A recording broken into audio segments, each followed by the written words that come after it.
Bismillahirrahmanirrahim. Assalamualaikum warahmatullahi wabarakatuh. Pemirsa MTA dimanapun Anda berada, senang sekali kami dapat menjumpai Anda dalam program Titik Terang. Ini adalah program terbaru MTA yang akan membahas serta mengupas salah satu karya monumental dari Khalifatul Masih keempat, Hazrat Mirza Tahir Ahmad rahmatullah alaih. Perlu kami sampaikan bahwa program ini tidak bermaksud untuk merendahkan orang-orang Kristen ataupun pribadi Yesus Kristus.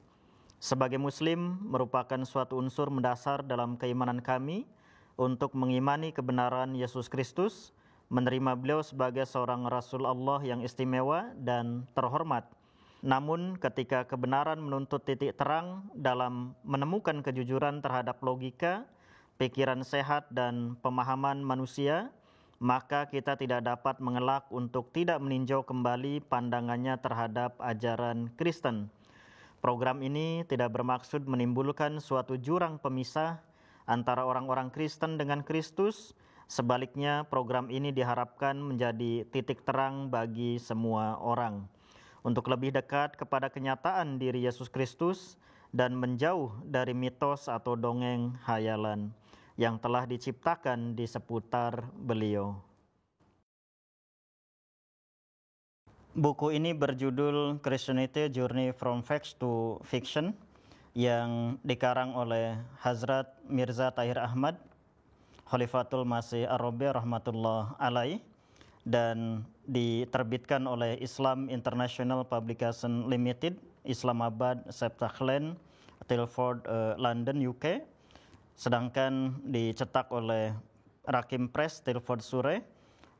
Nah, di dalam kata pengantar buku tersebut, Hadrat Khalifatul Masih Ar-Rabi rahmatullah alaih menyinggung bagaimana sosok Yesus ini memainkan peranan yang penting bagi dunia masa kini. Dan kepentingannya menurut beliau bukan hanya bagi dunia Kristen, tetapi juga bagi agama-agama besar yang lain, khususnya Yahudi dan Islam. Nah, menurut beliau jika agama-agama kuat ini menyatukan pandangan yang umum terhadap keadaan alami Kristus, tentang kedatangannya yang pertama dan juga tentang kedatangannya yang kedua, niscaya kesamaan pandangan seperti ini akan membawa pada pemecahan banyak masalah yang sedang dihadapi umat manusia. Namun sayangnya menurut beliau justru fakta-fakta yang paling mendasar sekalipun tentang kehidupan Yesus, tujuan kedatangannya, ajaran dan pribadinya benar-benar telah keliru difahami. Kita maklum bahwa memang di antara kedua agama besar ini, yaitu Yahudi dan Kristen, ada sudut pandang atau perspektif yang berbeda mengenai sosok Yesus Kristus. Di satu pihak orang-orang Yahudi, nauzubillah, menuduh bahwa Yesus itu adalah seorang nabi pendusta, bahkan bukan hanya seorang nabi pendusta, nauzubillah lagi bahwa sosok Yesus adalah seorang manusia yang dilahirkan dari kondisi yang dalam kehidupan masyarakat pada umumnya itu terkeluar atau diekskomunikasi. Artinya adalah bahwa sosok Yesus menjadi manusia biasa saja itu dalam pandangan Yahudi dianggap tidak benar atau tidak sesuai dengan hukum positif pada masyarakat Yahudi pada masa itu. Apalagi apabila dilihat dari perspektif sebagai seorang utusan Tuhan. Nah, kemudian ajaran-ajaran Kristen atau dalam perspektif Kristen, Yesus disebut sebagai anak Tuhan atau Tuhan itu sendiri. Nah, kedua kubu atau perspektif ini memang memunculkan ketidaksamaan pandangan yang menyebabkan kedua belah pihak baik Yahudi maupun Kristen memiliki jurang perbedaan yang sangat jauh, dan ini menimbulkan menurut Hazrat Khalifatul Masih Ar-Rabi suatu permusuhan di antara mereka yang tidak dapat dihindarkan lagi. Kemudian beliau juga menyoroti masalah fakta-fakta yang terjadi pada peristiwa penyaliban, lalu mempertimbangkan apa yang telah terjadi serta mengapa terjadi demikian. Nah, kalau kita lihat memang proses penyaliban ini bisa kita lihat seperti berikut, bahwa orang-orang Yahudi, kalau tadi kita bicara mengenai proses kelahirannya sebagai manusia dan juga perspektif Kristen sebagai anak Tuhan atau Tuhan itu sendiri, di sini Huzur juga menyoroti fakta-fakta peristiwa penyaliban. Bagaimana pandangan Yahudi terkait dengan penyaliban itu adalah demikian, bahwa Yesus itu dianggap telah melakukan dua hal yang dianggap berbahaya bagi orang-orang Yahudi, baik dari segi keagamaan maupun dari segi pemerintahan atau hukum positif Yahudi pada masa itu. Nah, oleh karena itu, ini juga akan menimbulkan permusuhan di antara Yahudi dan Kristen yang hingga saat ini tidak bisa dihindarkan lagi. Kedua belah pihak kemudian sama-sama memiliki perspektif yang berbeda. Di satu sisi orang-orang Yahudi menyalib Yesus karena perspektif telah menghujat Tuhan dan juga secara hukum positif dikatakan telah melanggar hukum positif pemerintahan Romawi. Dalam hal ini dianggap ingin memberontak terhadap pemerintahan yang sah dari pemerintahan Romawi pada masa itu. Nah, sedangkan kekristenan ini perspektif terhadap penyaliban berbeda sama sekali, sehingga kedua perspektif ini memang tidak akan bisa dipertemukan. Nah, kemudian beliau juga menyinggung bagaimana kalau kita hanya fokus pada Bible semata, hal-hal semacam itu tidak akan pernah ditemukan titik penyelesaiannya yang bisa diterima baik oleh orang Yahudi maupun oleh orang Kristen sendiri. Yang artinya adalah penyelesaian dari masalah-masalah itu bisa dicapai secara seimbang dan dapat diterima oleh semua pihak.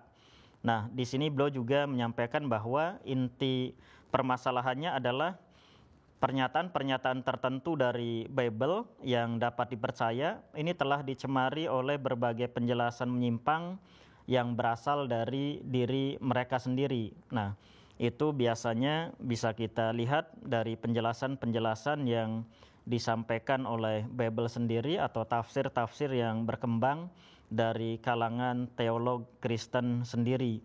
Dan juga telah timbul berbagai kesulitan besar dari pemahaman-pemahaman penuh pertentangan yang tumbuh bertahap di seputar tokoh bersejarah Yesus Kristus. Jadi kalau kita lihat selama 2000 tahun perkembangan perjalanan kekristenan di dunia ini, kita juga mengamati bahwa telah terjadi banyak sekali munculnya aliran-aliran atau sekte-sekte kekristenan di dunia ini, dan itu satu sama lain saling berbeda pandangan atau perspektif. Kita lihat juga di akhir-akhir ini muncul kelompok Kristen yang juga ingin bahwa sosok Yesus itu dikembalikan kepada sejarah manusiawinya atau historical setting. Nah, oleh karena itu dalam kajian keagamaan termasuk sekte-sekte Kristen di beberapa belahan dunia telah muncul sekte-sekte tertentu yang mereka ingin melihat atau menemukan Yesus itu dalam sosok manusiawi. Karena apa? Dalam teologi kekristenan memang tidak menafikan ada dua sosok Yesus. Yang pertama adalah sebagai Nasut dan yang berikutnya adalah sebagai Lahot. Jadi sisi kemanusiaan dan juga sisi ketuhanannya. Nah, kelompok yang belakangan ini muncul itu adalah kelompok Jesus Theater atau Yesus Seminar atau Historical Jesus yang dimunculkan oleh misalnya Dr. John Dominic Crossan di Kanada.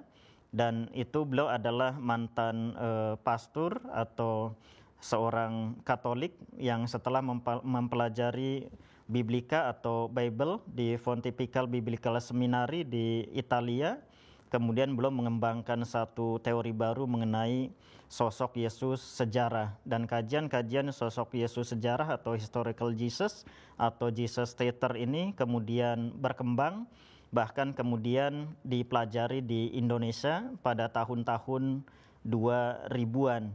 Nah, di Indonesia kita mengenal misalnya Dr. Yohanes Rahmat yang dulunya adalah seorang pendeta di Gereja Kristen Indonesia dan juga salah seorang pengajar terkait materi Yesus Sejarah di Sekolah Tinggi Teologi Proklamasi Jakarta. Beliau juga mengembangkan tulisan-tulisan terkait dengan Yesus Sejarah ini. Dan ini adalah kaitannya yang tadi disampaikan oleh Huzur Rahmatullah Alaih terkait dengan logika, bagaimana mereka rindu dengan sosok Yesus Sejarah yang sesuai dengan logika dan sains atau logika dan ilmiah. Nah, di sini juga Huzur Rahmatullah Alaih menyampaikan bahwa permasalahan-permasalahan yang ada ini oleh beliau akan ditilik dari sisi yang bermanfaat ya. Pertama-tama beliau memulai dengan ajaran Kristen misalnya dan melihatnya sebagaimana umat Kristen memandangnya. Ini adalah satu yang positif dan adil. Jadi beliau mengembalikan pertama-tama itu adalah bagaimana pandangan dari orang-orang Kristen sendiri dan kemudian menganalisanya secara cermat menggunakan kaca pembesar akal sehat. Karena ini merupakan satu-satunya yang menurut beliau, Huzur Arabe Rahmatullah Alaih, cara yang cermat dan cara yang baik untuk menyelesaikan permasalahan-permasalahan atau pertentangan-pertentangan yang terjadi di dalam kekristenan yang di awal telah beliau sebutkan. Dan bagi beliau sebagai seorang Muslim, beliau menyatakan bahwa merupakan suatu unsur mendasar dalam keimanan saya untuk mengimani kebenaran Yesus Kristus, menerima beliau sebagai seorang Rasul yang istimewa dan terhormat dari Allah Subhanahu wa Ta'ala. Jadi ini juga poin yang penting bagi kita, bahwa meskipun beliau mencoba untuk memposisikan Yesus berdasarkan logika dan ilmiah, tapi di sini beliau juga menyampaikan kepada kita bahwa maksudnya adalah beliau tidak ingin mendegradasikan posisi Yesus itu.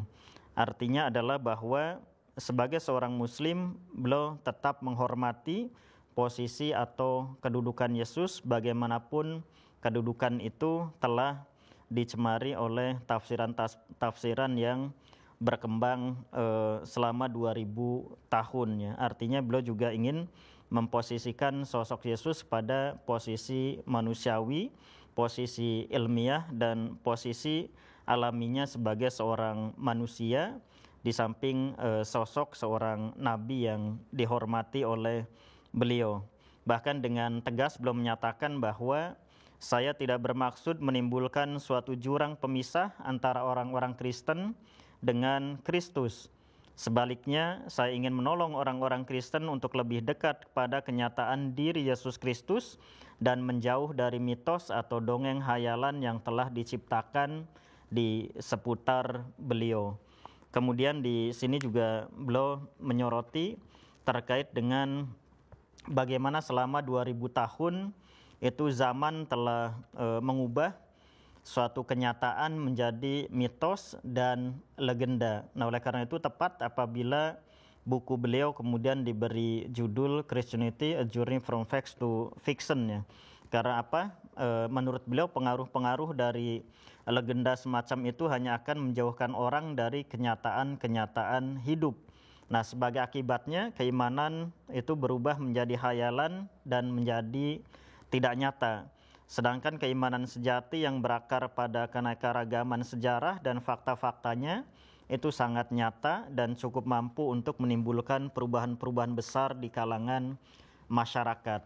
Nah, oleh karena itu beliau juga menyinggung bagaimana pada abad ke-16 dan ke-17 terjadi friksi atau konflik antara ilmuwan dengan kalangan gereja.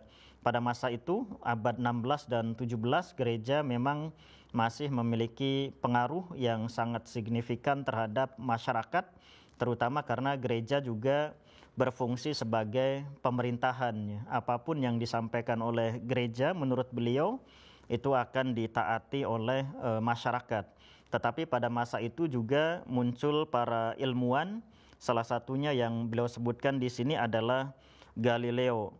Nah, Galileo 1564 sampai 1642 ini telah menerbitkan penemuan-penemuannya tentang tata surya, dan kita kenal teori beliau adalah terkait dengan heliosentris. Sedangkan teori gereja terkait tata surya itu adalah geosentris.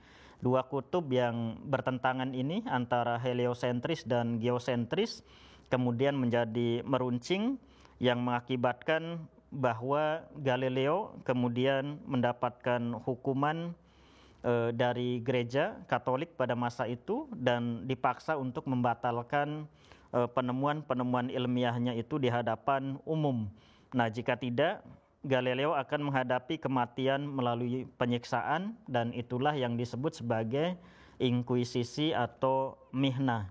Jadi ini adalah salah satu contoh bagaimana pihak agama yang juga sebagai pemerintah pada masa itu abad-abad ke-16 dan ke-17 memainkan peranan memberikan hukuman terhadap mereka yang memiliki kepercayaan yang berbeda, padahal itu adalah keyakinan atau pengetahuan yang ilmiah yang muncul pada masa itu. Oleh karena itu, Huzur Ar-Rabi rahmatullah alaih juga selanjutnya menyatakan bahwa sejalan dengan perkembangnya pendidikan secara jauh dan luas, universitas-universitas besar dan lembaga-lembaga pendidikan itu berubah menjadi lahan perkembangbiakan ateisme.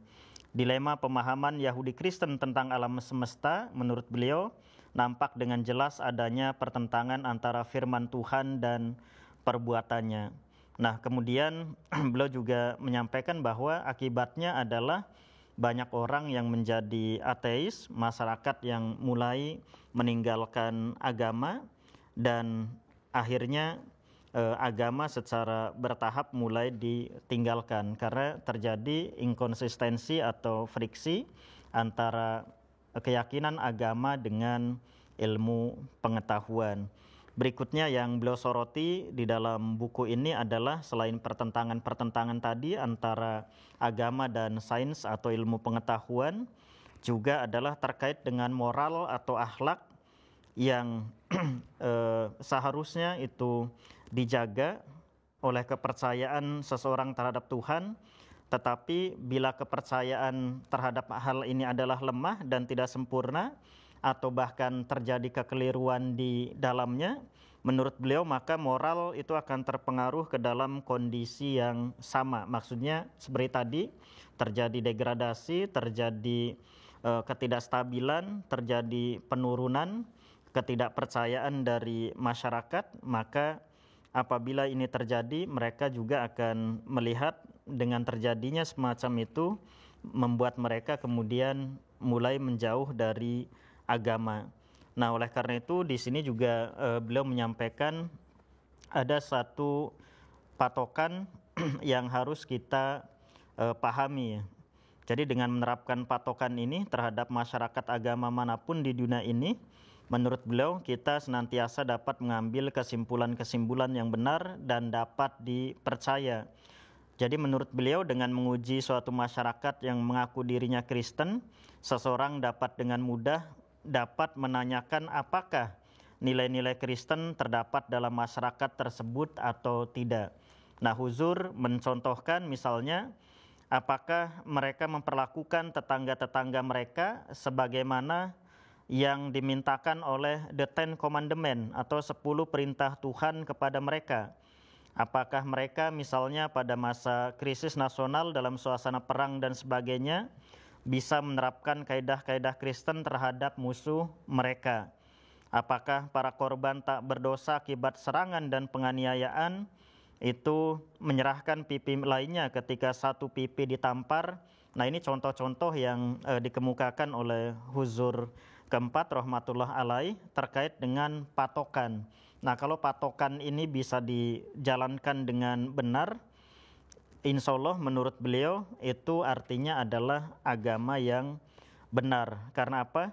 Beliau juga mengambil kesimpulan bahwa Menyimak dunia Kristen sekarang ini dan menerapkan pengujian tersebut untuk menilai mutu kepercayaan terhadap Tuhan menjadi suatu pengalaman yang menyedihkan dan mengecewakan. Yang tampak secara umum adalah suatu pemberontakan terang-terangan terhadap kepercayaan kepada Tuhan dan kadang-kadang suatu penentangan pasif yang tidak diungkapkan dalam bentuk penolakan secara terbuka. Nah, beliau kemudian juga mencontohkan lebih detail lagi. Misalnya hal ini bisa saja terjadi sama dalam skala besar dan berlaku terhadap seluruh masyarakat beragama lainnya. Jadi ini bisa sebagai patokan diterapkan bagi agama-agama yang lainnya. Namun dalam setiap kasus itu tidak selamanya faktor yang sama menimbulkan hal yang serupa. Nah, kasus-kasus masing-masing masyarakat harus diperlakukan sesuai pokok permasalahan tersebut. Itulah sebabnya suatu pengamatan dan analisis yang sungguh-sungguh, tidak memihak, tidak gegabah terhadap hakikat pertentangan-pertentangan antara kepercayaan-kepercayaan manusia dan pengalaman-pengalaman mereka menuntut hal penting tersebut. Nah, intinya di sini Huzur juga mencatat bahwa kadang-kadang kepercayaan itu sendiri tidak lurus dan tidak alami. Misalnya beberapa bagian dari ajaran-ajaran Talmud mengenai orang-orang bukan Yahudi atau Goyim dan ajaran-ajaran Manusmarti dalam Hindu mengenai orang-orang dari kasta terendah, misalkan Sudra atau Waisya, itu adalah sedemikian sehingga akan lebih baik bagi masyarakat tersebut tidak mengamalkannya. Nah itu, kadang-kadang suatu kepercayaan itu sendiri baik dan bermanfaat apabila diamalkan, tetapi orang-oranglah yang menjadi rusak dan kepercayaan itu ditinggalkan sebab sangat sulit serta sangat menuntut untuk diterapkan secara sungguh-sungguh. Nah, kembali kepada masalah Kristen, beliau menyampaikan bahwa kami memaparkan bahwa kepercayaan-kepercayaan Kristen pada dasarnya bertabrakan dengan kenyataan-kenyataan alam dan tidak sesuai dengan harapan manusia yang didasarkan pada pikiran dan akal sehat. Melalui sudut pandang ini adalah suatu yang alami bagi orang-orang Kristen secara bertahap menjauhi keseriusan dalam beragama dan dari membiarkan peran kepercayaan-kepercayaan itu untuk menata kehidupan mereka. Jadi ini yang disampaikan oleh Hadrat Khalifatul Masih Ar-Rabi rahmatullah alaih, Hadrat Mirza Tahir Ahmad mengenai pengantar dalam bukunya untuk memulai pembahasan materi-materi yang ada di dalam buku beliau tersebut. Intinya adalah bahwa apa yang beliau sampaikan, titik poinnya atau titik terangnya adalah terkait dengan logika dan akal sehat atau ilmiah. Nah, oleh karena itu segala sesuatu menurut beliau akan disoroti secara logika, akal sehat dan ilmiah terkait dengan pembahasan-pembahasan akidah-akidah atau kepercayaan Kristen berikutnya. Demikian yang dapat saya sampaikan terkait dengan pengantar buku beliau. Semoga bisa menjadi titik terang dan khazanah ilmu bagi kita semua. Insya Allah kita akan bertemu lagi di program Titik Terang episode berikutnya. Kami pun ingin mengajak para pemirsa untuk senantiasa menyaksikan program-program menarik MTA lainnya, terutama khutbah Jumat Hazrat Khalifatul Masih Al-Khamis, ayyadallahu ta'ala binasril aziz, hanya di MTA Indonesia. Jazakumullah atas perhatian dan kebersamaan Anda. Saya Rakeman Ramjumaan beserta segenap kru yang bertugas mohon undur diri. Wassalamualaikum warahmatullahi wabarakatuh.